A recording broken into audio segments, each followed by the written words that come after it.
ప్రస్తుతం అయితే మనం గాంధీ భవన్‌లో ఉన్నాం. మనతో పాటు అయితే స్పోక్స్ పర్సన్ టీపీసీసీ మహిళా నాయకురాలు వరలక్ష్మి గారు అయితే మనతో ఉన్నారు. వారిని అడిగి మరిన్ని విషయాలు తెలుసుకుందాం. మేడం నమస్తే. మేడం మన తెలంగాణలో క్రీడలకు సంబంధించి మహిళలు గానీ, ఇటు బాలురు గానీ వారిని ప్రోత్సహించడానికి ఎటువంటి విధి విధానాలు అమల్లో ఉన్నాయి? స్పోర్ట్స్‌కి సంబంధించి. స్పోర్ట్స్ ఆల్రెడీ కార్పొరేషన్ కూడా వాళ్ళు ఆల్రెడీ అనౌన్స్ చేయడమైంది. అంటే వేరే దేశాల నుంచి కావచ్చు, దాదాపుగా ప్రపంచంలో ఉన్న క్రీడకు సంబంధించింది కావచ్చు, మొన్న చూసిన అందాల పోటీలు కూడా ఎంత గ్రాండ్గా ఎంత పద్ధతిగా మనం సెలబ్రేట్ చేసుకోవడం జరిగింది. మన తెలంగాణని హైదరాబాద్ని ప్రపంచంగా చూపించాలనేది ప్రపంచ పటంలో చూపించాలనేది మా సీఎం రేవంత్ రెడ్డి గారి అభిప్రాయం. అంటే అన్ని విధాలుగా క్రీడా రంగంలో కావచ్చు, ఉద్యోగపరంగా కావచ్చు, అభివృద్ధి పరంగా కావచ్చు, మహిళా చిన్నపిల్లల విషయంలో కూడా చాలా కేర్గా ఈరోజు ముందుకెళ్తుంది ఈ ప్రభుత్వం. అన్ని వర్గాలను అన్ని విధానాలుగా వాళ్ళని చూడాలనేది ఇప్పుడు మా కాంగ్రెస్ ప్రభుత్వంలో ఉన్న ముఖ్యమైన ఉద్దేశం అన్నట్టు.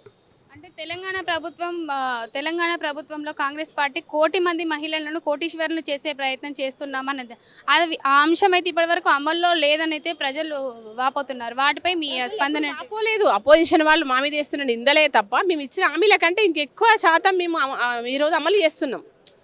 మేము ఆ రోజు మేనిఫెస్టోలో పెట్టినే కాకుండా ఇంకా వేరేవి కూడా మేము ఈరోజు అమల్లోకి తీసుకొచ్చినాం. ఏదైతే ప్రజలకు అభివృద్ధి తొందరగా అందుతుందో, ఏ అభివృద్ధి వల్ల ప్రజలు హ్యాపీగా ఉంటారో, సంతోషంగా ఉంటారో వాటిని మాత్రం మేము ఈరోజు అందించగలుగుతున్నాం. క్రీడాపరంగా మీరు ముందుగా అడిగినారు కదా, క్రీడలను చాలా మందిని కూడా అటు సైడ్ వెళ్ళేలాగా వాళ్ళకు మంచి మంచి పథకాలను కావచ్చు, మంచి మంచి వాళ్ళను అంటే అటు సైడ్ వెళ్ళడానికి వాళ్ళను ఉత్తేజన చేస్తున్నాం. వాళ్ళకి మంచి మంచి గిఫ్టులు కూడా అందేయడం జరుగుతుంది. మా గవర్నమెంట్ వచ్చిన కానుండి కూడా మీరు ఒక్క విషయం ఆలోచించండి. ఏ విధంగా మీరు సర్వేలు చేసుకున్నా కూడా అన్ని రంగాల వాళ్లకు అభివృద్ధి చేయడానికి ముందుకెళ్తుంది కాంగ్రెస్ ప్రభుత్వం ఈనాడని నేను అంటున్నాను. ఇటు మహిళా శక్తి, ఇందిరా క్యాంటీన్లు అని పెట్టారు, కానీ అవి అమల్లో లేవు.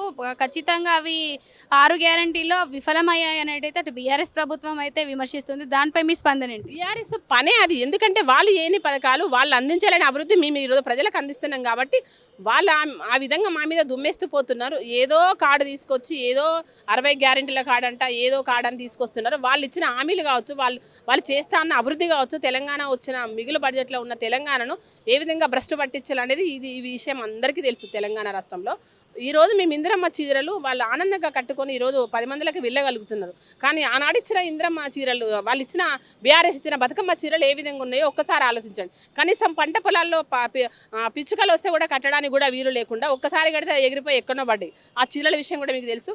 ఈరోజు మేము కోరి 4 రోజులు లేట్ అయినా కూడా ఒక మంచి చీరలు తెలంగాణ ఆడపిల్ల గౌరవంగా తిరగడానికి మేము అందించిన చీరలే ఉదాహరణ తీసుకోవచ్చు మీరు ఈ రోజున. అంటే గతంలో వారు అందించిన చీరలు నాసిరకం చీరలు అని అంటున్నారు, కానీ ప్రస్తుతం మీరు ఇచ్చింది 2 సంవత్సరాలకు ఇంతవరకు అయితే చీరలు అయితే రాలేదు. 2 సంవత్సరాల తర్వాత ఈ రోజు చీరలు ఇచ్చి మేము నాణ్యత గల చీరలు ఇచ్చామని అంటున్నారు. దానికి సంబంధించి మీ స్పందన ఏంటి? ఎంత ఇచ్చాము, ఎన్ని రోజులకి ఇచ్చామని, ఎంత మంచి ఇచ్చామనేది మాకు కావాలి.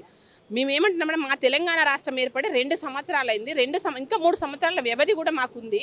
కానీ 2 సంవత్సరాలలో ఎంత మంచి అభివృద్ధి తీసుకొచ్చామో, ప్రజల లోపల లేట్ అయినంత మాత్రాన వాళ్ళు ఇవాళ బాధపడవచ్చు, కానీ రేపు పొద్దున వాళ్ళు ఎంత సంతోషంగా ఉంటారనేదే మాకు కావాల్సినది.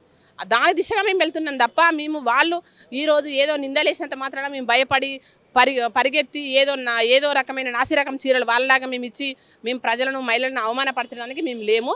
ప్రజల లోపల ఉన్న మహిళా వర్గం కావచ్చు, యువత కావచ్చు, స్టూడెంట్స్ కావచ్చు, అందరి విషయాలలో చాలా కేర్గా ముందుకెళ్తున్నాము. మహిళలకు ఏవైతే మేము ఇచ్చినామో క్యాంటీన్స్ అవి మంచిగా నడుస్తున్నాయి. నేను మొన్న సిద్దిపేటకి వెళ్ళాను. నాకు అక్కడ ఇన్ఛార్జికి వెళ్తే నేను సిద్దిపేటకి వెళ్ళాను. గర్వంగానే అక్కడ టిఫిన్ చేశాను. నేను వాళ్ళ గురించి అడిగాను, మేడం ఇక్కడ ఎట్లా నడుస్తుంది, ఇది గవర్నమెంట్ నుంచి మీకు శాంక్షన్ అయింది అంటే చాలా బాగుంది మేడం, దీనివల్ల మేము ఒక 20 మంది మేము ఈరోజు బ్రతుకుతున్నాము, మా సొంతంగా మా కాళ్ళ మీద నిలబడి బ్రతుకుతున్నామని చెప్పారు. అది చాలదా, మాకు ఆనందం చాలదా? కానీ ఏదైతే బీఆర్ఎస్ వాళ్ళు పని చేయలేక ఈరోజు పని కట్టుకొని మా మీద దుష్ప్రచారం చేస్తున్నారు, అబద్ధాలు పుట్టిస్తున్నారు అనేది నేను అంటున్నా. ఆ కౌశల్ రెడ్డి ఏం మాట్లాడుతున్నాడు, దున్నపోతూ కంటే అధ్వానమైన రీతిలో వాళ్ళు బతికిన ఆ రోజులను గుర్తు చేసుకోలేక ఈరోజు ఈ మంచి రోజులను వాళ్ళు ఇమిడించుకోలేక ఇష్టం ఉన్న రీతిలో మాట్లాడుతున్నారు. కానీ వాళ్ళకి ఏ రోజైనా ప్రజలే బుద్ధి చెప్తారు, ప్రజలే బుద్ధి చెప్తారు. మేము కూడా వాళ్ళకి బుద్ధి చెప్పడానికి మళ్ళీ ఇంకొకసారి ఛాన్స్ ఇస్తామో అటువంటి మాటలు మాట్లాడితే కౌశిక్ రెడ్డి చెప్పులతోటి కొట్టి మెడలలో చెప్పుల దండ వేస్తామని చెప్తున్నాను నేను. చూశారు కదండి, బీఆర్ఎస్ ప్రభుత్వం అంతా విమర్శనాత్మక ప్రభుత్వమే అంటూ ఇటు కాంగ్రెస్ సీనియర్ నాయకురాలు అయితే విమర్శిస్తున్నారు. కెమెరామ్యాన్ మురళితో స్వాతి, స్టూడియో 18 న్యూస్, హైదరాబాద్.